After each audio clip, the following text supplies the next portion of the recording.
소리로 전하는 다정한 책의 이야기. 안녕하세요, 소곤입니다. 편견을 가진 채 사랑할 수 있을까요? 사람을 처음 만났을 때 느끼는 인상, 그 인상이 쌓이기도 전에 우리 마음속에 조용히 자리 잡는 판단들. 그 판단이 때로는 누군가를 밀어내고 또 때로는 사랑마저 가로막기도 합니다. 하지만 진심은 겉모습과 다를 수 있고 진짜 마음은 자존심이라는 이름 아래 꽁꽁 숨겨져 있을지도 모릅니다. 오늘 함께 읽을 이야기는 이처럼 오해와 자존심이라는 두 겹의 장막 속에서 사랑과 성장의 길을 더듬어가는 두 사람의 이야기입니다. 바로 영국 문학의 대표적인 고전이자 시대를 초월한 사랑 이야기, 제인 오스틴의 오만과 편견입니다.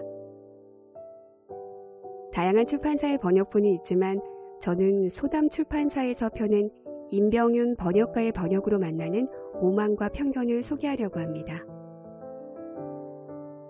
작품 소개를 간단하게 해볼게요. 오만과 편견은 1813년에 출간된 제인 오스틴의 대표작으로 출간된 지 200년이 훌쩍 지났지만 여전히 많은 독자들의 사랑을 받고 있는 작품인데요. 이 소설은 5딸을 둔 베넷 부부의 집안과 그 주변 인물들, 그리고 그 중심에서 만나고 멀어지고 다시 가까워지는 엘리자베스와 다하시의 관계를 따라갑니다. 그 속에는 계급, 결혼, 여성의 삶에 대한 날카로운 통찰과 오스틴 특유의 위트 있는 문체가 녹아있어 단순한 로맨스 소설을 넘어선 깊이를 갖추고 있습니다. 18세기 후반과 19세기 초반 대부분의 소설이 과장되거나 영웅적인 이야기 혹은 도덕적인 교훈에 치중했던 반면 오스틴은 평범한 사람들의 일상과 내면을 섬세하게 그려내면서 현대적 의미의 리얼리즘 소설의 초기 형태로 평가받고 있습니다. 특히 주인공 엘리자베스는 당시 여성 인물로는 드물게 자기 생각을 뚜렷이 밝히고 타인의 시선을 넘어서 스스로 판단하고 선택하는 인물로 그려지는데요.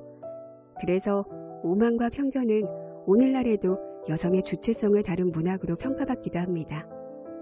또한 이 작품은 인간의 첫인상과 편견이 어떻게 진실을 가렸는지를 보여주며 타인을 제대로 이해한다는 것이 얼마나 어려운 일인지 묵직한 질문을 던지고 있습니다. 오늘은 그 오만과 편견의 첫 장을 함께 읽어보려고 합니다. 첫 문장은 너무나 유명해서 책을 읽지 않는 분들도 들어본 적이 있을지도 모르겠어요. 상당한 재력을 갖춘 미혼의 남자라면 틀림없이 결혼을 원할 것이라는 사실에는 누구나 다 고개를 끄덕일 것이다. 이 한 문장만으로도 이 작품이 사회를 어떻게 바라보는지, 어떤 시선으로 인물들을 그려나갈지 짐작할 수 있는데요. 이어지는 베넷 부부의 대화는 익살스럽고 현실적인 캐릭터의 매력을 단번에 보여줍니다. 이 부분 들려드릴게요. 상당한 재력을 갖춘 미혼의 남자라면 틀림없이 결혼을 원할 것이라는 사실에는 누구나 다 고개를 끄덕일 것이다.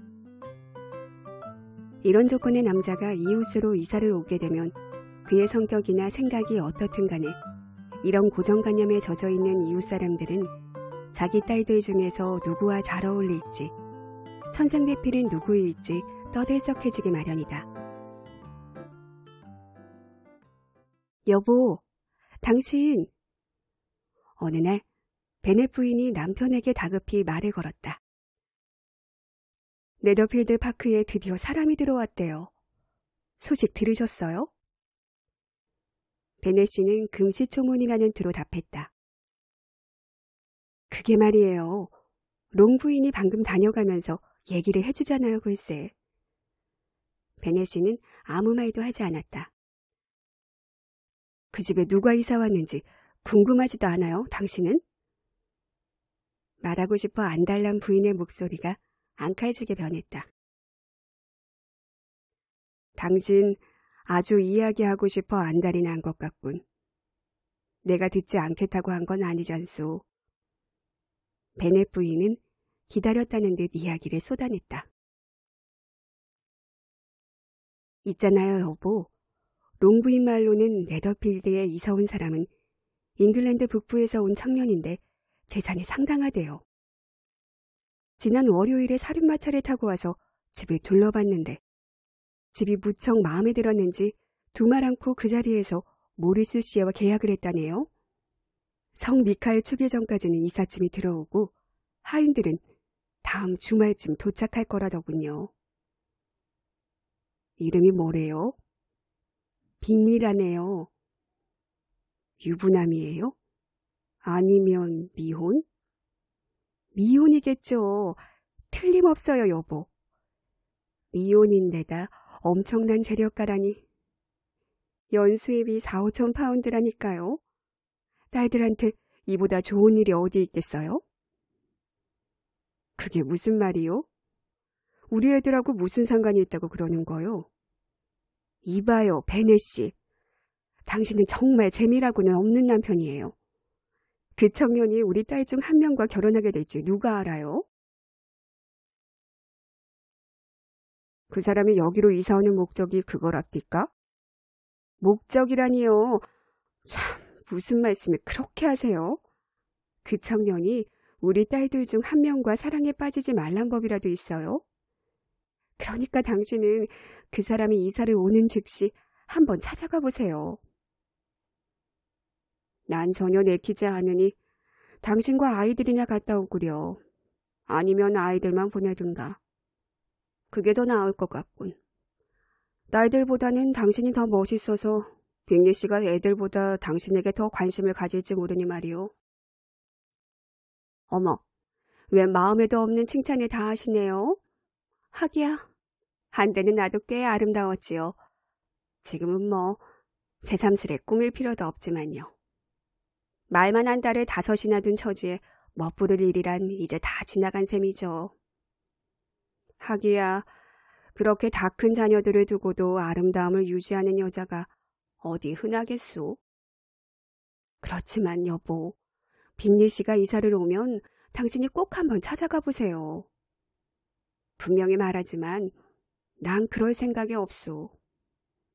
하지만 딸들 생각은 하셔야죠. 최소한 우리 아이들과 어울릴 수 있는 사람인지는 알아봐야 하잖아요. 윌리엄 경과 루카스 부인 내외가 방문하기로 한 것도 순전히 그 이유 때문이에요. 당신도 알잖아요. 그분들이 새로 이사 온 사람을 먼저 찾아가는 분들이 아니란 거. 그러니까 제발 당신도 꼭 가셔야 해요. 당신이 안 가는데 어떻게 우리 모녀들만 찾아갈 수 있겠어요? 당신은 너무 생각이 많아서 탈이야. 당신이 다녀오구려. 내 장담하건대 빅리 씨도 무척 반길 거요. 그가 누구를 마음에 들어하든 우리 딸아이 하나와 결혼하게 되면 진심을 담아 축하한다는 편지를 내가 써줄 테니 말이오.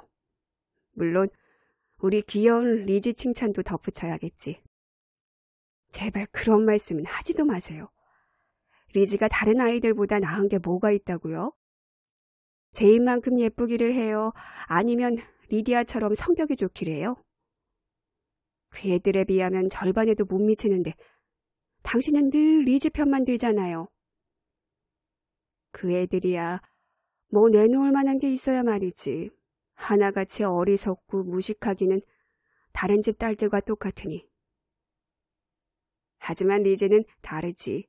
다른 애들하고는 달리 그 애는 영민한 데가 있거든. 여보, 어떻게 자기 딸들에게 그렇게 심한 말을 할 수가 있어요?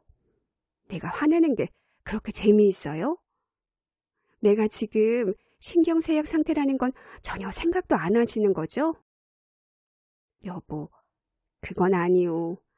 내가 당신의 그 신경질을 얼마나 오래 신경 써왔는데. 그건 말하자면 내 오랜 친구지요. 당신의 이런 소리를 들은 지도 20년은 좋게 되었으니 말이오. 당신은 내 고통을 몰라요.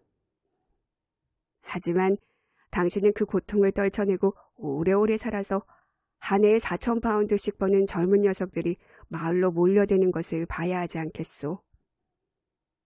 당신이 고집을 부리며 만나보지 않겠다는데 그런 청년이 20명이나 온들 무슨 소용이 있겠어요. 걱정 마시오. 정말로 20명이 온다면 그때는 내 일들이 다 찾아가 볼 테니. 베넷이는 날카로운 재치와 사람을 비꼬는 듯한 성향, 신중하면서도 변덕스러운 기질이 뒤섞인 복잡한 성격의 인물이었다. 그래서 23년을 함께 살아온 아내조차도 그의 속마음을 헤아리기 어려웠다.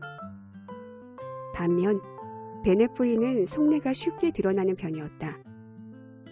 이해력이 부족하고 교양이나 지식도 모자랐으며 변덕스러운 성격이었다. 못마땅한 일이 있으면 금세 신경질적으로 굴었고 그때마다 스스로를 신경쇠약이라 여겼다. 그녀는 딸들이 시집 보내는 일을 일생의 과업으로 여겼고 유일한 낙이라면 이웃을 찾아다니며 마을 소문에 대해 수다를 떠는 것이었다. 오늘 이야기 어떠셨나요? 베넷 부부의 유쾌한 대화 속에는 결혼과 신분, 그리고 사회적 시선에 대한 풍자와 인간에 대한 깊은 통찰이 담겨 있습니다. 작은 대화 한마디가 인물의 성격을 드러내고 앞으로 펼쳐질 사랑과 오해, 성장의 이야기를 예고하죠.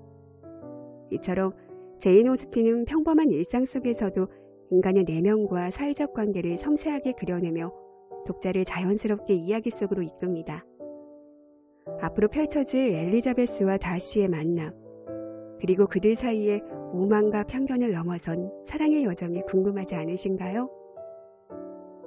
지금까지 소담 출판사에서 펴는 소담 클래식 시리즈 세 번째 이야기, 제인 오스틴의 오만과 편견이었습니다.